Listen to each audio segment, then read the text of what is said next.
Alors bonjour à tous et bienvenue dans cette nouvelle émission de l'Institut des Libertés. On a dit que ça s'appelait Place aux Vieux, du coup avec Charles Gave, au vieux du coup au singulier, parce que je pense que ça se voit que je n'en fais pas partie pour le moment, bien qu'il faut toujours prévoir ses retraites en ce moment, malgré tout. Ça, oui, enfin bref. Nouvelle émission, là c'est la deuxième, dans laquelle on parle plus ou moins d'actualité. Alors Absolument. À bâton rompu. j'essaye de prendre une actualité, si possible, qu'on peut étaler sur plusieurs semaines pour que la vidéo puisse être regardée dans quelques semaines et que l'actualité soit encore pertinente. Donc mon premier sujet, il est relatif à tout ce qui se passe depuis maintenant un petit peu plus d'un an. On vit une récession économique par rapport à ce qu'on vit, les confinements répétés, même couvre-feu, etc. C'est pas forcément excellent pour l'économie. Malgré tout, j'ai l'impression qu'on n'est toujours pas techniquement en crise. Comment ça se fait? On n'est pas techniquement en crise parce que l'État français a découvert une source magique d'argent. C'est-à-dire c'est la BCE qui achète toutes les obligations qu'émet l'État français. Et donc les restaurants sont payés à 80% de leur chiffre d'affaires, les clubs de sport aussi. Donc on donne de l'argent aux gens pour qu'il n'y ait pas une baisse du niveau de vie. Alors, en termes économiques, ça veut dire quelque chose, c'est que probablement l'épargne des Français doit monter comme une fusée. Donc on est en train de mettre de l'argent dans le compte des Français, et ils se retrouvent avec une épargne sur laquelle ils ne comptaient pas. Donc normalement, dans une crise, votre épargne baisse, là, elle est montée. Mhm. C'est-à-dire que quand l'économie va redémarrer, j'imagine que les gens vont se dire, bon, je recommence à travailler, pour la plupart d'entre eux. Et en plus, j'ai plein d'épargne, donc je vais m'exploser un peu, quoi. Le problème, c'est que pendant ce temps-là, on n'a pas amélioré ni changé l'appareil de production. Donc si les Français décident tous de changer de voiture, hypothèse d'école, quoi, il est probable qu'ils vont acheter beaucoup de voitures qui viendront de l'étranger. Et donc on va se retrouver avec une économie qui croîtra de façon beaucoup trop forte et des balances commerciales qui vont devenir absolument gigantesques. C'est un peu ce qui est en train de se passer en ce moment aux États-Unis. Donc, en plus, la vraie question qui va se poser, c'est si on a payé les gens pendant un an à n'en rien foutre, combien d'entre eux vont trouver que c'est bien agréable? Est-ce qu'ils vont vouloir revenir au boulot? S'ils ont une épargne importante, ils vont se dire, je vais continuer à pas me lever le matin, quoi. Et dans ce cas-là, notre appareil de production serait encore plus insuffisant pour suivre la demande qui viendrait de France et pour suivre la demande qui viendrait des pays étrangers. Donc, on a distribué de l'argent, et beaucoup de gens pensent que l'argent et la richesse, c'est la même chose. Ça n'a rien à voir. La richesse, ça se gagne, l'argent, ça s'imprime.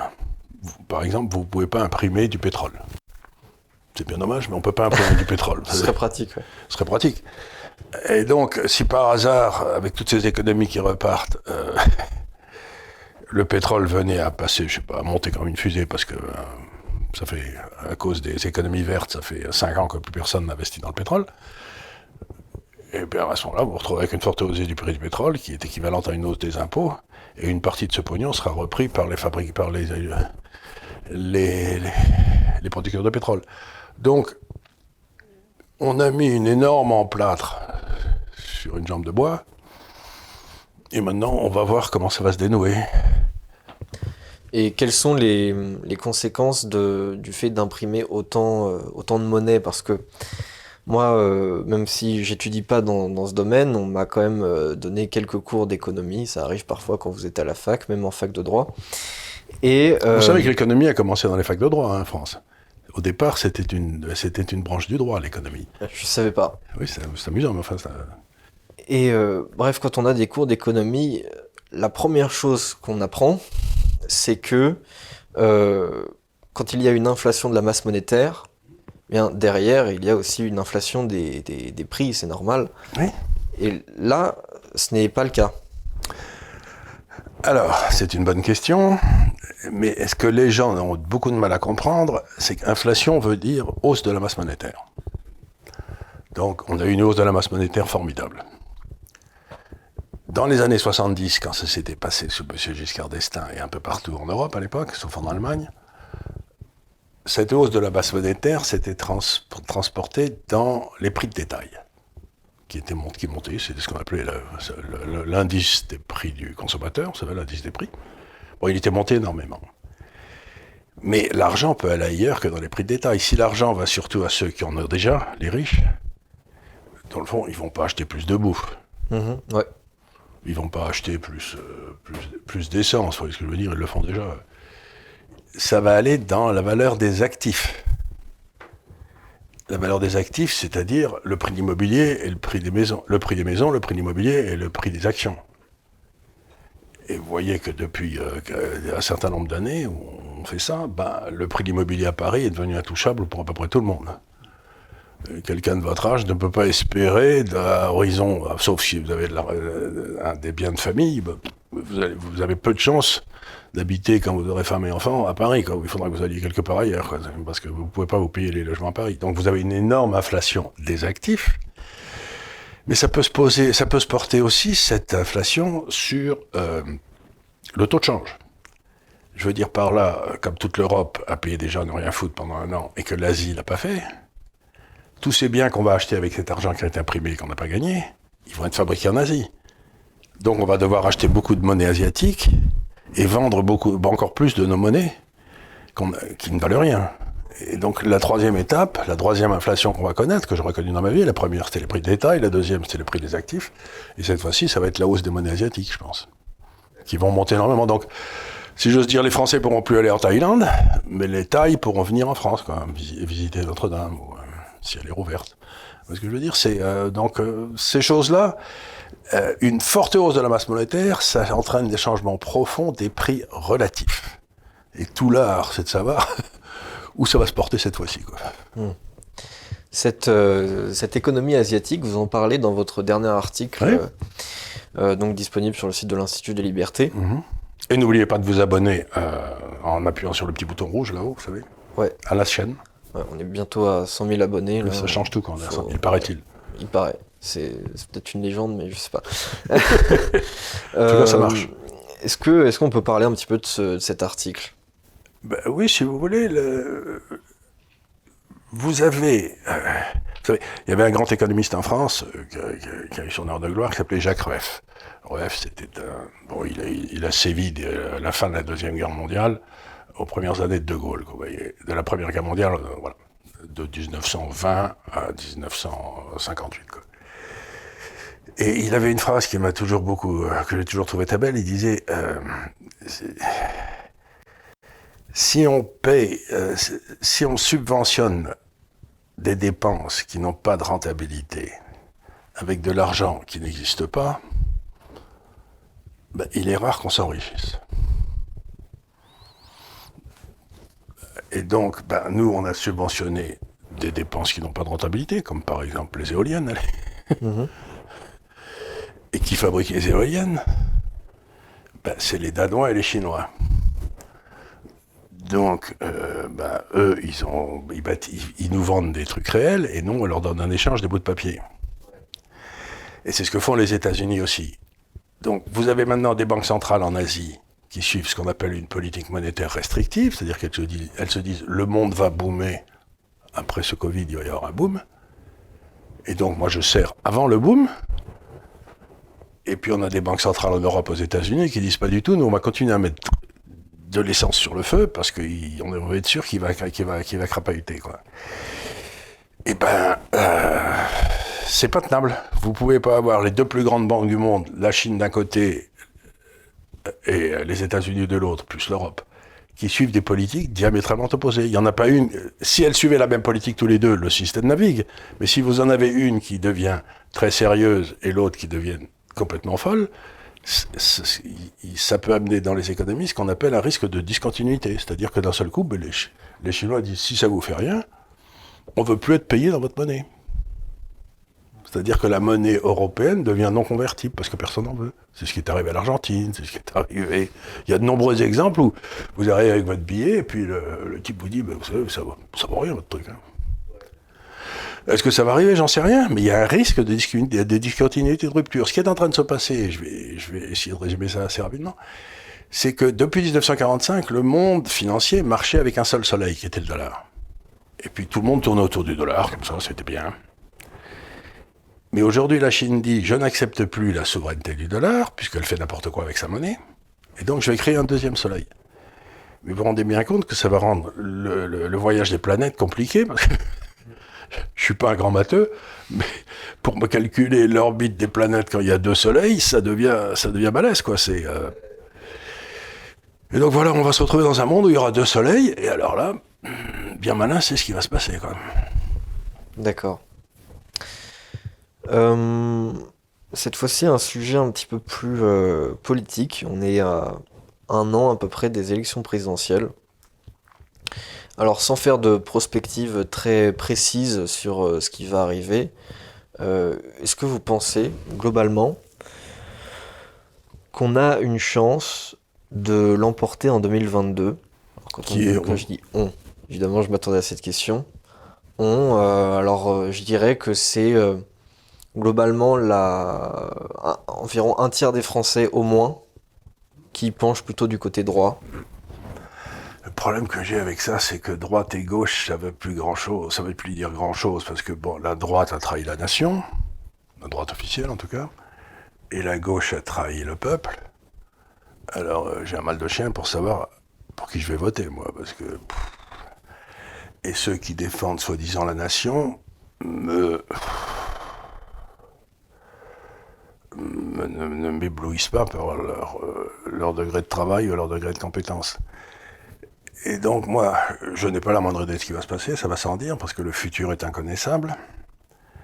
Mais ce que je sais, c'est ce que je vais faire moi.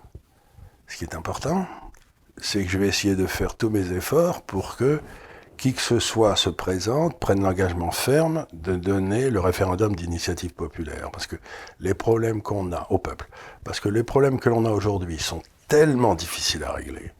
La classe politique s'est révélée totalement incapable de le régler, qu'on parle de l'immigration, qu'on parle de ce qu'on veut, la sécurité publique, tout ce que vous voulez. L'État n'assure plus le domaine régalien. Comme ils n'ont pas le courage de traiter ces problèmes, il faut renvoyer les problèmes au peuple pour qu'il tranche. Je vous donne un exemple. Le tchador, en Suisse, ils ont dit le tchador est interdit, référendum. Il y a 53% des Suisses, je crois, qui ont dit le tchador est interdit. Fin de la discussion. Les tribunaux n'ont plus rien à dire. Le souverain a parlé. Le souverain, c'est le peuple. Donc, si j'ai été candidat aux élections présidentielles, ce que je ne suis pas, je dirais, je n'ai qu'une partie à mon programme, qu'un point à mon programme, référendum d'initiative populaire pour vous renvoyer la décision à vous. Vous êtes les seuls habilités à prendre cette décision. C'est pas un ministre qui représente, soi-disant, le peuple, mais qui en fait fait partie d'une caste qui aurait le droit de prendre ce genre de décision. Ce genre de décision, tous les abandons de souveraineté dont la France a souffert depuis 20 ans, se sont faits sans demander son avis au peuple. Et une fois qu'on l'a demandé une fois sous Sarkozy, pour sous Chirac, le peuple a dit non. Et Sarkozy est arrivé 2 ans après, il a fait passer par la procédure parlementaire de ce qui était une forfaiture. Donc, grosso modo, ce que je veux dire, c'est que si on a un autre guignol, comme on en a eu depuis 30 ou 40 ans, et qu'il ne nous donne pas le référendum d'initiative populaire, je vais être très franc avec vous, on est foutu. Parce qu'on est gouverné par des clampins. Il me semble que c'est 77% des Français qui voudraient avoir un référendum sur l'immigration, par exemple. Mais c'est-à-dire, il faut leur donner le droit. Ce qu'il faut, c'est rendre l'ordre du jour aux Français. C'est-à-dire que c'est eux qui disent quel est l'ordre du jour. Et si la première des questions qu'ils posent, c'est un référendum sur l'immigration, c'est la première question. La deuxième qu'ils poseront, que les Français poseront, ce sera peut-être, je sais pas, un audit des dépenses de l'État. Ça pourrait être très intéressant, ça. Bah oui, parce que, écoutez, l'État aujourd'hui, c'est quand même extraordinaire. J'ai reçu ici Charles Pratt, vous savez, ce gars qui a fait un bouquin sur la fraude. Apparemment, il y aurait 53 milliards d'euros de fraude à la sécurité sociale. Il y aurait quelques millions de cartes de plus vitales qu'il y a de citoyens français, en incluant les enfants qui sont sur les cartes vitales de leurs parents. Donc, ouais, ce qui m'intéressait, c'est de savoir où vont ces 53 milliards et au profit de qui, quoi. Et on a bien vu dans la crise du Covid que les autorités de santé, il y en avait tant que vous en vouliez, mais il n'y en avait pas une qui prenait une bonne décision. Alors qu'en Suède, c'était un gars qui a dit non, on ne se confine pas, parce que c'était le responsable constitutionnel, c'était le chef de l'épidémiologie suédoise. Il a dit non, c'est une imbécilité de se confiner, poum, terminé. Il y a un gars qui a pris la décision. Vous savez ce que disait Clémenceau? Il disait, pour prendre une décision, il faut être en nombre impair. Et 3, c'est trop. Voilà.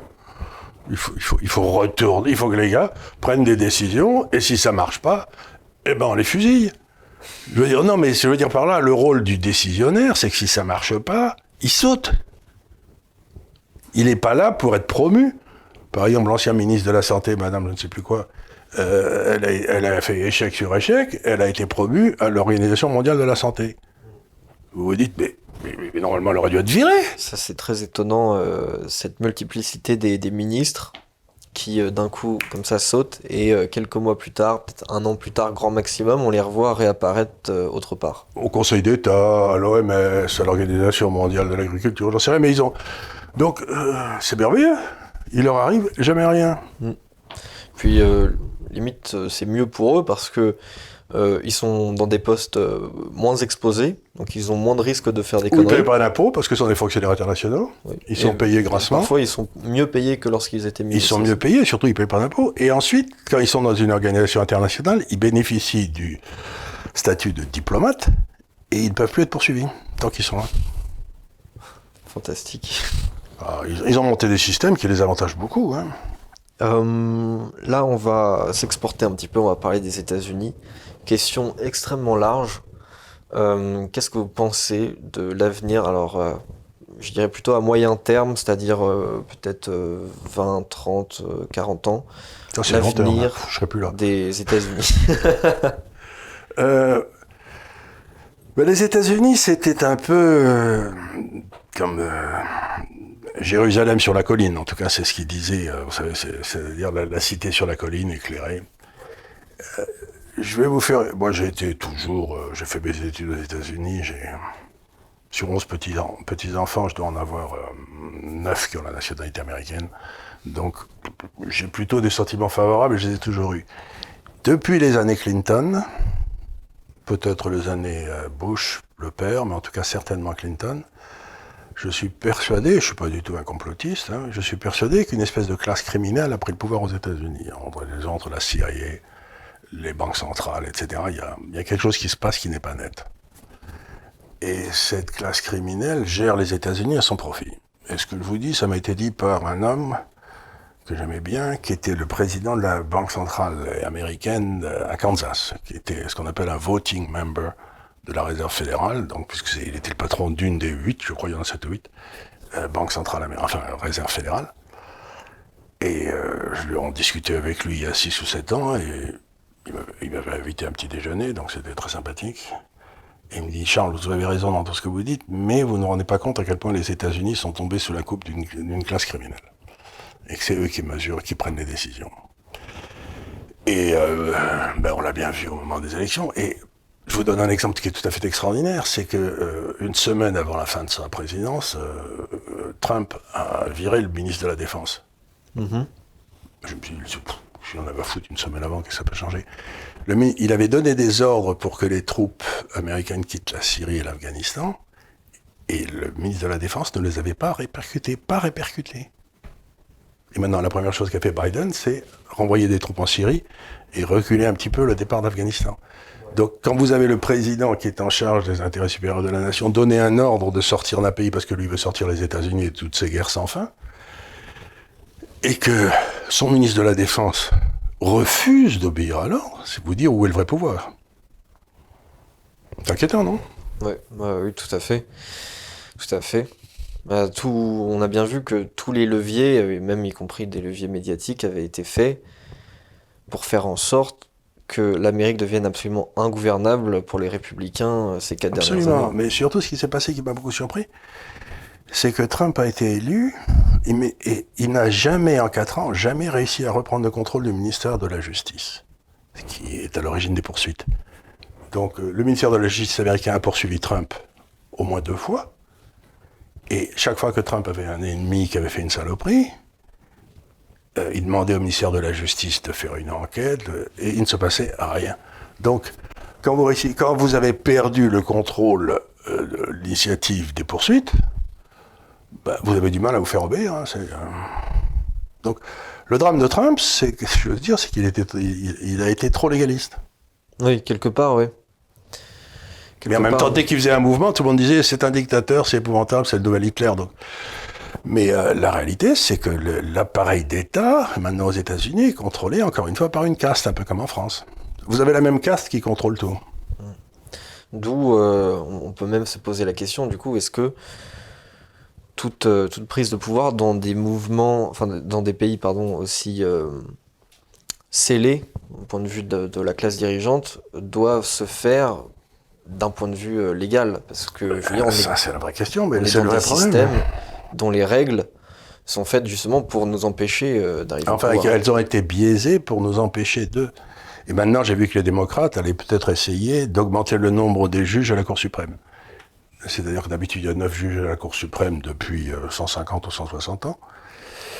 Et là, comme ils ont un nombre de juges qui sont majoritairement plutôt conservateurs, eh bien, il pourrait être question qu'ils essayent d'en coller 4 ou 3, d'en faire élire 4 ou 5 de plus, ou d'en nommer 4 ou 5 de plus, de façon à avoir une majorité démocrate à ce moment-là. Si vous voulez, s'ils contrôlent le Parlement, la Chambre basse, la Chambre haute, l'exécutif et le législatif, je crois que on est mal barré, quand même. La beauté des États-Unis, c'est que ça avait été organisé par les pères fondateurs, là, dans un système qui était à l'origine complètement bloqué. C'est-à-dire que la justice bloquait l'exécutif, qui lui-même bloquait le législatif. Donc, pour qu'on puisse faire quelque chose, il fallait vraiment que ce soit difficile. Et c'est pour ça que ce pays en est arrivé à dominer le monde. C'est que, dès le départ, les pères fondateurs avaient essayé de limiter la prise d'opposition des fous. S'il y a un type qui est fou, bah, il est bloqué par ailleurs. Bah, là, si vous voulez, les fous sont en train de prendre le contrôle de l'asile, quoi. Et donc, je regarde ça, je me dis, bah tiens, donc, en plus, avec l'aide de l'université, avec l'aide des journaux, avec l'aide des médias, avec l'aide de Google et tout ce que vous voulez, donc. Ça va être dur de trouver un endroit où vous serez libre, hein. En effet. Aussi aux États-Unis, alors je sais plus exactement quand serait l'échéance, peut-être 2045, un truc comme ça. Vu qu'il y a des statistiques ethniques aux États-Unis, certains services de renseignement du coup essayent de voir quand sera le point de bascule où les blancs deviendront, enfin seront à moins de 50% de la Les population. blancs, c'est pas un problème, hein, parce que je peux vous assurer que, par exemple, certains, il est mort, mais certains des membres de la Cour suprême étaient d'origine hispanique. Donc, encore une fois, il faut comparer ça à l'Europe des années 20, où vous aviez eu des millions d'Italiens, des millions d'Espagnols qui étaient arrivés en France pour des raisons et qui se sont intégrés sans aucune difficulté. Donc, mon expérience des hispaniques aux États-Unis, c'est que ils s'appuient sur les démocrates pour rentrer aux États-Unis.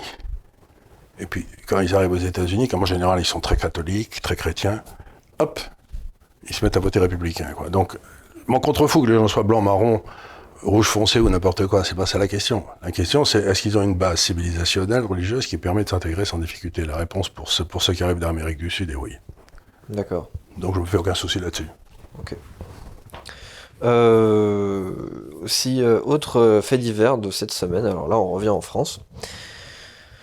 Il y a une femme qui s'est adressée l'autre jour à Montpellier à Emmanuel Macron en lui disant que son fils lui avait demandé si le prénom Pierre existait vraiment. Qu'est-ce que ça dit de notre pays aujourd'hui? Mais ça dit quelque chose de... D'abord, j'avais fait un article il y a très longtemps, à la suite d'un livre, je crois, qui avait été publié par... je ne sais plus si c'était Chaunu ou Sauvy, qui s'appelait La peste blanche, dans lequel cet homme, c'était il y a 30 ans, le livre doit être disponible encore, expliquait que compte tenu de la démographie, de l'écroulement de la fertilité des femmes européennes, et de la fertilité des femmes africaines, en 2020, l'Afrique se déverserait sur l'Europe. C'est pas difficile, je crois qu'en 1940, il y avait 200 millions de personnes en Afrique et il y en avait 500, 600 millions en Europe. Maintenant, il y en a 500 millions en Europe et il y en a plusieurs milliards en Afrique. Donc il y a comme un loup, quoi. Et nous, on fait plus d'enfants et on vieillit à toute allure. Donc il y a un problème démographique gigantesque qui se pose. Et ce que cette femme disait à Montpellier, c'est que il n'y avait plus un gamin dans les écoles qui était d'origine européenne. Déjà dans une ville comme Anvers, la majorité des élèves jusqu'à la 6e sont d'origine maghrébine. Alors, j'ai rien contre les Maghrébins, bien entendu, mais ça n'est pas c'est pas des Bataves, quoi. C'est pas la même civilisation, c'est pas la même façon de penser, c'est pas la même. Donc voilà, c'est tout. Ça veut dire que notre civilisation va changer. C'est-à-dire qu'on peut penser qu'en 2040, 2050, si vous voulez, les musulmans sont majoritaires en France. Moi, je le connaîtrais pas, mais vous aussi. Je sais pas quand ça arrivera, mais c'est sûr qu'en tout cas... vous avez qu'à faire des calculs statistiques, vous savez, c'est que des exponentiels, les calculs statistiques de démographie. Si chaque femme a 4 enfants et si chaque Française en a un, vous voyez très bien. Chaque enfant, il faut avoir... Il y a par 4 grands-parents, maintenant, en Italie, 4 grands-parents, un enfant. C'est-à-dire qu'il y a 4 grands-parents et ils n'ont qu'un petit enfant.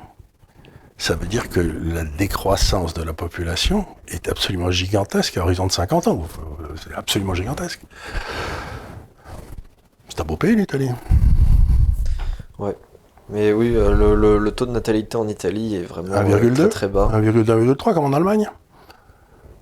Il ne faut dire aucune femme en Allemagne qui a fait des études supérieures qui a des enfants. Si elle... Ça aussi, je me demande si en Italie, c'est pas en train de remonter légèrement, cependant. C'est possible. C'est pas... Alors là où ils font des efforts pour que ça remonte, qui subventionnent comme des malades les familles, c'est en Hongrie, c'est en Pologne, c'est en Russie. Là, ils filent des subventions aux enfants. C'est-à-dire, je crois que si une femme a 3 enfants, on lui file une maison. C'est pas mal. Ils vont les loger, les petits canards. Vous êtes plutôt favorable à ça ? Écoutez, j'en sais rien, mais j'ai eu 4 enfants, donc je plaide coupable, mais je n'ai jamais connu un seul parent qui s'est plaint à moi, en une longue vie, d'avoir eu trop d'enfants. J'en ai connu plein qui se sont plaints de ne pas en avoir eu assez, d'en avoir eu qu'un, et c'était pas génial. Donc si vous voulez... Moi, je crois que si je devais donner une définition des gens de la droite, puisque vous en cherchez une, c'est ceux pour lesquels la famille est essentielle. Le type de droite, c'est celui qui pense que la famille est essentielle, c'est tout. Donc je dois être de droite. Moi, je le pense. Mais vous êtes de droite aussi. Très bien. Alors, le sujet un petit peu plus léger. On nous a annoncé, je crois, la réouverture des terrasses de café vers la mi-mai. Alors, est-ce que vous pensez que c'est crédible ou est-ce que c'est encore un truc qu'on va repousser ? Je n'ai jamais compris pourquoi, pour commencer, on nous avait enfermés. Parce que je peux vous donner quelques chiffres. Le Covid tue à peu près 3 personnes sur 1000 en dehors des EHPAD. Là, hein. L'âge médian du Covid, de la mort, c'est 84 ans avec des pathologies en plus, si vous voulez, obésité, diabète, etc. Mon frère qui vit en Suède, on leur a dit, les petits vieux, c'est-à-dire lui et moi, quoi, vous restez chez vous, et puis tout le monde, à part ça, vous faites ce que vous voulez, sauf on ne fait pas de grands rassemblements, on ne va plus dans les stades, Donc rien n'a fermé en Suède, rien n'a fermé. Et ils ont moins de morts que nous aujourd'hui, en pourcentage de la population, oui. Et aujourd'hui, si vous regardez les statistiques telles que publiées par l'INSEE, la mortalité des gens de moins de 60 ans en France est au plus bas de tous les temps. Donc je regarde et je me dis, mais pourquoi ils nous ont enfermés, ces corneaux ? Pourquoi ils nous ont enfermés ? Qu'est-ce qu'il y avait à faire ? C'était une espèce de grosse grippe qui en plus tuait que les vieux en les abrégeant d'un an ou deux, quoi. Ce qui est bien triste, ma pauvre dame, mais enfin... Donc je ne comprends pas. À ce jour, je ne comprends pas exactement d'où vient cette immense panique. Et il y a un nouveau virus, et c'est le... Vous savez, la connerie a fait beaucoup plus de morts dans l'histoire que les virus. Hein. Je me demande combien de gens vont mourir de... Par exemple, aux États-Unis, maintenant, ils se tirent comme des lapins dans la rue. Je ne sais pas combien de gens qui ont été flingués par des fous avec des armes. C'est une imbécilité. Mais la plupart de ces gens-là étaient enfermés depuis 6 mois. Au bout de 6 mois, quand vous êtes enfermé tout seul, vous devenez zingue.